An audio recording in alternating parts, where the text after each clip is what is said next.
At the probate hearing, my father looked proud. "You'll never touch that money again," my sister added. "That's right." My mother smiled. "She doesn't deserve a cent." The judge opened my letter, scanned it, then laughed hard. He said quietly, "Oh, this is good." They looked terrified. "My name's Caroline. I'm 36, a locksmith, and apparently the reliable daughter in my family. If a key snaps in a lock at 2 o'clock a.m., I'm the one who shows up with a toolbox and coffee breath. I've been picking locks since I was a teenager, riding in the passenger seat of my dad's old van while he lectured me about hard work and loyalty. Now I own that van. I own the business. I pay my own rent, my own insurance, my own everything. And somehow I also ended up paying for half of my parents' lives. I'm the one who fixed their front door when my dad slammed it so hard the frame cracked during a fight with my mom. I changed the locks when my sister broke up with her ex and couldn't afford a locksmith. I put new deadbolts on Grandma's house when she got sick and Mom panicked about strangers breaking in. I didn't charge them for any of it. Not once. They're family, right? That's what I kept telling myself. The first crack showed up at Sunday dinner last year. Just the four of us around the table at my parents' place. Roast chicken, potatoes, the same old table I'd done homework on as a kid. Dad poured himself another glass of wine and looked at me over the rim. "You know you're lucky, Caroline," he said. "If it wasn't for us, you'd still be cutting spare keys in the back of some hardware store." I put my fork down. "I built the business, Dad," he snorted. "With my tools, my van. Don't forget who gave you your start." Mom reached over and touched his arm. "He's just sensitive. Ignore him." My sister Lauren smirked, swirling her wine. "Come on, Mom. Caroline always acts like she did it all alone. She forgets who her family is until she needs something." That made me laugh, sharp and humorless. "When have I needed anything from you?" She blinked like she honestly couldn't think of a single example. "Well, you will. When Dad's gone, when the house is ours, when Grandma's money comes through, you'll be glad we took care of everything." There was this weird silence after she said that. Dad gave her a look like she'd said too much. Mom cleared her throat and changed the subject to some neighbor's new baby. I didn't push it, but that was the first time I realized there was a whole conversation happening about money and hours that I wasn't being invited to, and it was definitely not the last. For context, I've been on my own since I was 19. Dad kicked me out after an argument about college. I wanted trade school. He wanted me to man up and just work with him. I did both. Day shifts with him, night classes, paid my own rent in a tiny basement studio that smelled like mold and cigarette smoke. When he retired at 55, he sold me the business. Translation: he signed the paperwork, putting it in my name, and then guilted me into giving him a small monthly thank you. That thank you was a bigger chunk of my income than I'd ever admit out loud. "Just until I get my pension sorted," he said. That was 8 years ago. Mom worked part-time at a salon and full-time at playing referee. My sister Lauren floated from one job to another like it was a hobby. Yoga instructor, social media manager, wellness consultant. She always had new clothes, a new phone, new vacations, brand deals. She'd say like that explained why my parents' credit cards were always maxed out. Anytime something went wrong, I got the call. "Caroline, the lock on the back door is sticking. Can you swing by?" "Caroline, your sister's locked herself out of her car again." "Caroline, could you cover the gas bill this month? Your father's check was short." Always followed by, "We'll pay you back. You know, we're good for it. We're family." I kept a spreadsheet of what they owed me at first. Then I stopped because watching the number climb made me feel sick. It wasn't just little things. It was the time I paid 3 months of their mortgage so the bank wouldn't get the wrong idea. It was the time I co-signed a loan so Dad could finally get the truck he deserved. When Grandma got sick 2 years ago, I was the only one who visited her regularly. She lived across town in this small brick house with an old brass deadbolt and a chain on the inside she refused to remove. "You're the only one who knows how to work that thing," she'd joke, watching me flip it open in one smooth motion.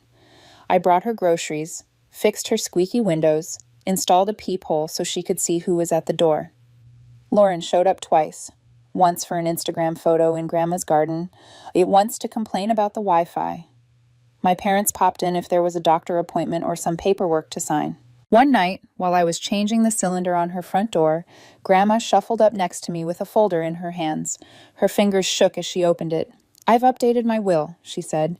Don't make that face. I'm old, not stupid. I wiped my hands on my jeans. You don't have to show me that. I want to. She tapped the first page. The house goes to you. I blinked. What? No, it should go to Mom. She shook her head firmly. Your mother will sell it and hand every penny to your father and your sister. You're the one who keeps this place standing. You're the one who shows up. I didn't argue because I knew she was right. I also set aside some savings for you, she added quietly. For your business, new van, new tools, something that's yours, not theirs. I felt this weird mix of gratitude and dread. Mom and Dad are going to lose their minds, I muttered. Grandma smiled, small and tired. Then maybe they should have visited more. She passed 6 months later. The funeral was awkward. Mom cried loudly, clutching Lauren. Dad did the stoic thing. I carried Grandma's photo, led people to their seats, made sure the caterer got paid. Afterward, in the parking lot, Dad clapped me on the shoulder. Don't worry about the boring legal stuff, he said. Your mother and I will handle the estate. You just focus on the business. I heard the emphasis on just. I also remembered Grandma's folder. Grandma had already talked to me about it. I said she wanted me to have the house. Dad's hand tightened. She was confused at the end. She said a lot of things. Mom nodded too quickly. Honey, you know she wasn't herself.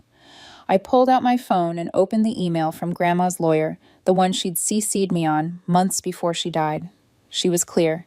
I said, This is from her attorney. I'm on the copy. Lauren rolled her eyes. Oh my God, Caroline, you're really going to argue over a house. You make good money. Just let Mom and Dad have some security. I've been paying their security for years, I said before I could stop myself. Dad's face hardened. Careful, he said softly. You don't want to sound ungrateful. A week later, I found out there was going to be a probate hearing. I wasn't invited to the first meeting with the lawyer. Mom forgot to tell me the date. I found out from a voicemail the lawyer left on my business phone, asking why I hadn't signed some preliminary documents they'd sent through the family. When I called Mom, she sounded offended. Well, we just assumed you were too busy to deal with paperwork, she said. We were going to figure out the best plan for everyone and then loop you in. Best plan for everyone in my family always meant best plan for Lauren and Dad. I drove over that night. There were fresh locks on Grandma's front door, not the ones I installed. Cheap, shiny, keto-like junk from the hardware store. My keys no longer worked. Neighbors told me my dad had changed them the day before to keep vandals out. Standing on that porch, holding dead keys in my hand, it hit me. They weren't locking out vandals. They were locking out me. The next morning, I stopped being the good daughter. I took a day off work, something I never do, and went straight to the lawyer whose name was on Grandma's email. He remembered me instantly. Glad you came in, he said, shuffling through a stack of files. I was wondering why your parents were trying so hard to simplify the estate.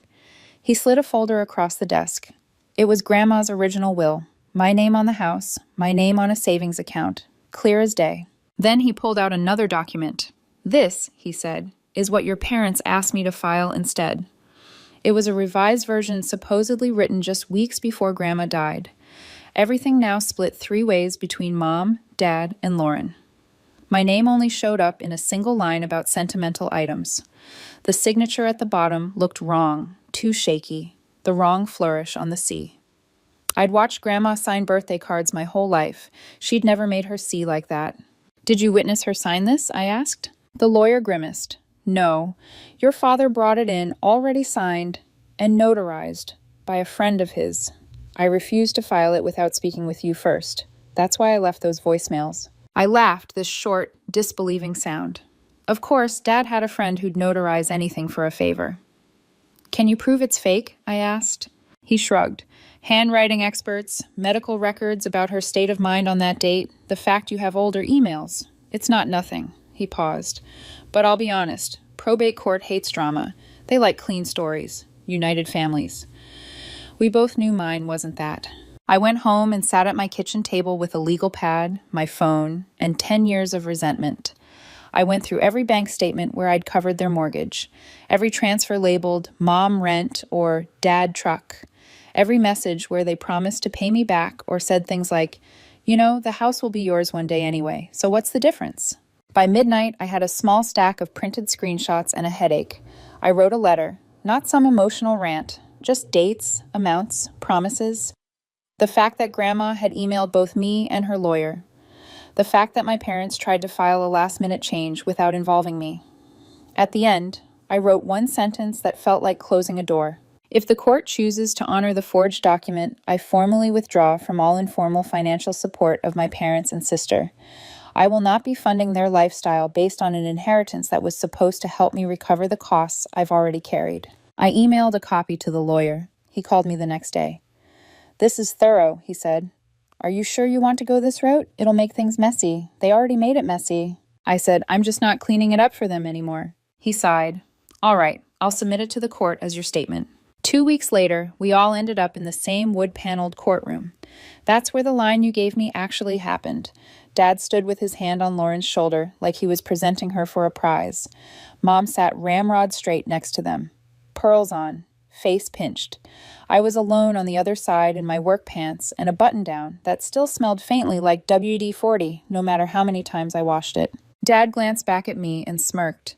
"You'll never touch that money again," he muttered under his breath. Lauren added without turning around, "That's right." Mom didn't even look at me. She just said, quiet but clear, "She doesn't deserve a cent." I felt my jaw clench, but I didn't answer. The judge walked in. Everyone rose. The usual routine. He flipped through the files, asked a few standard questions, and then paused. He picked up a stapled set of pages and squinted. His mouth twitched. "This must be the letter," he said. Mom frowned. "What letter?" The judge didn't answer her. He opened it, scanned it quickly, and then, no exaggeration, he laughed. An actual quick bark of laughter in the middle of that heavy, dead, quiet room. He shook his head and said almost to himself, "Oh, this is good." My parents finally looked nervous. "Your Honor," Dad said. "What's going on?" The judge leaned back. "Mr. and Mrs. Collins," he said slowly, "your daughter has just provided a very detailed financial history of the last decade, including evidence that the deceased explicitly intended to compensate her for those costs through this property and savings account." Lauren shot me a look like I'd just stabbed her. Mom's face went white. The judge continued, voice calm but firm. "Given the discrepancies between the original will on file and the recent document your friend notarized, combined with your daughter's evidence, I am ordering a handwriting analysis and a temporary freeze on any transfer of assets." Dad sputtered, "This is ridiculous. She's trying to punish us." The judge raised an eyebrow. "From where I'm standing, Mr. Collins, it looks like she's simply trying to stop being your bank." For the first time in my life, someone in authority said out loud what I'd been feeling for years, and my family looked terrified. Everything after that moved fast and slow at the same time. Fast because the legal stuff exploded. Slow because my emotions didn't keep up with it. A few days after the hearing, Dad called me. I let it go to voicemail. His voice came through tight, controlled. "Caroline, you need to retract that letter. You've embarrassed us. This is a family matter, not a court spectacle. Call me back and we'll sort this out like adults." The same man who forged his mother-in-law's will wanted to sort this out like adults. I didn't call back. Instead, I called my bank. I removed my parents as emergency contacts. I closed the joint credit card I'd stupidly opened with Mom just for emergencies. I canceled the auto transfer I'd been sending to Dad every month for his retirement. The first month that payment didn't arrive, he texted, "Where's the money? Don't be petty. We raised you." I replied with a screenshot of my letter's last paragraph. He didn't respond. Lauren was more dramatic. She blew up my phone with messages. "I can't believe you do this to Mom. Grandma loved all of us. You're twisting everything. After everything we've done for you." I typed and deleted 5 different replies before finally sending one sentence. "Change your own locks from now on." She read it and didn't answer. Work became my safe place. It's funny, I spent years opening doors for other people. Now, every time I fit a new cylinder or rekey an office, it felt like a quiet reminder that I could close some too. My regulars noticed I was quieter, more focused.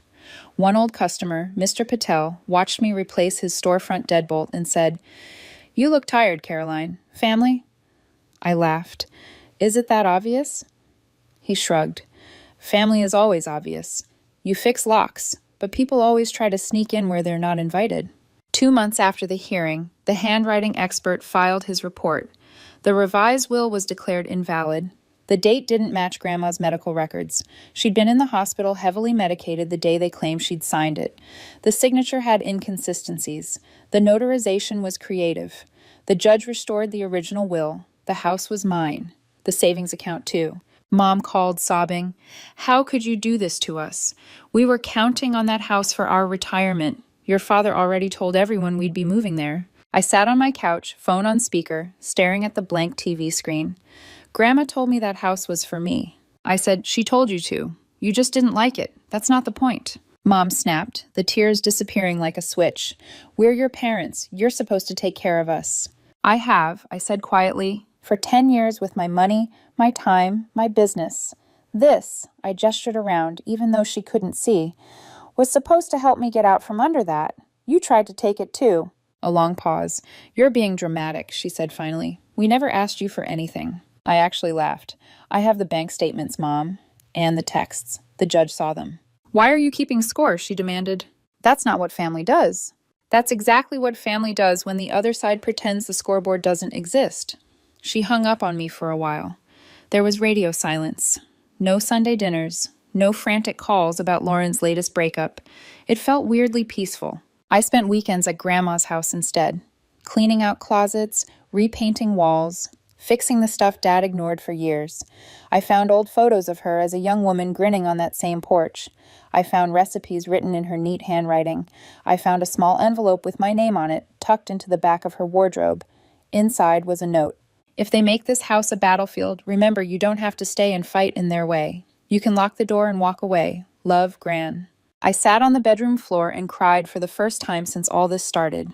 Not big dramatic sobs, just quiet, exhausted tears. Outside of all that, life got better.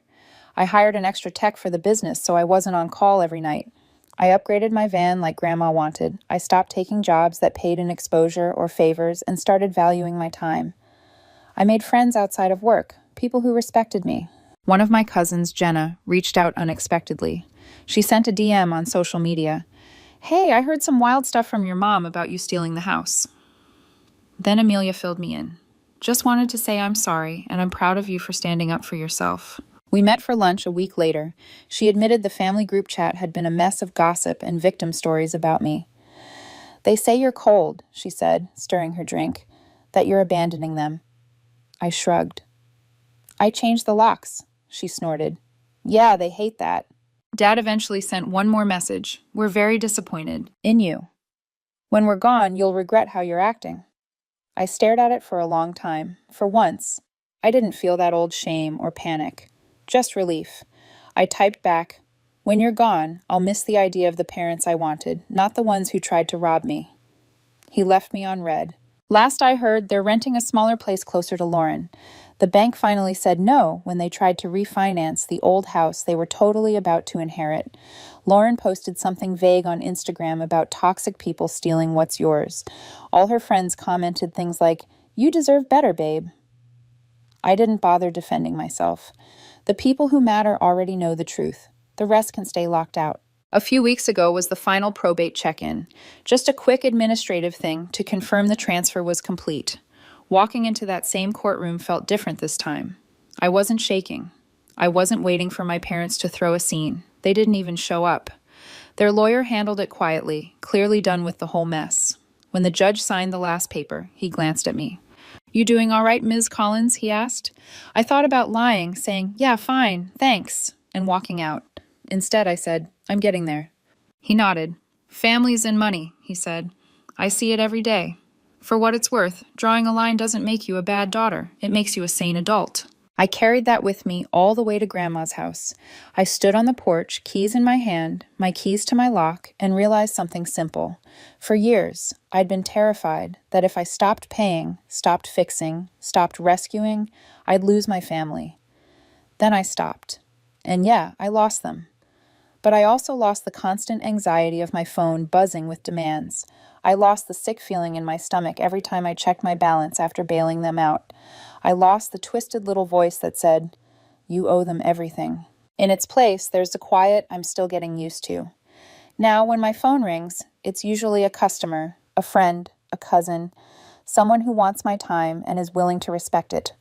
I still fix locks for a living. I still drive the van. I still carry a ring of keys heavy enough to bruise my hip. The difference is, I'm not trying to earn love with every turn of the wrench. People ask if I'll ever reconcile with my parents. Maybe if they ever apologize without adding a but. If they ever admit what they did. If they ever show up without expecting a check, a favor, a free repair. Until then, my boundaries aren't punishment. They're protection. From now on, if someone wants into my life, they don't get a copy of the key just because we share blood. They show me they can knock, wait, and come in with respect. Grandma used to say, "A good lock doesn't keep good people out. It keeps the wrong ones from walking in like they own the place." For the first time in my life, I finally understand what she meant. I'm not the family ATM. I'm not the backup plan. I'm not the kid they can guilt into paying their bills, because you'll get it all back one day. That day came. They tried to steal it, and I walked out of that courtroom with more than a house and a savings account. I walked out with proof that I was never crazy, never selfish, never ungrateful. I was used. Now I'm done. I changed the locks, and this time the only person with a master key is me. For the first time in a long time, the door is mine, and I can choose who gets to come in.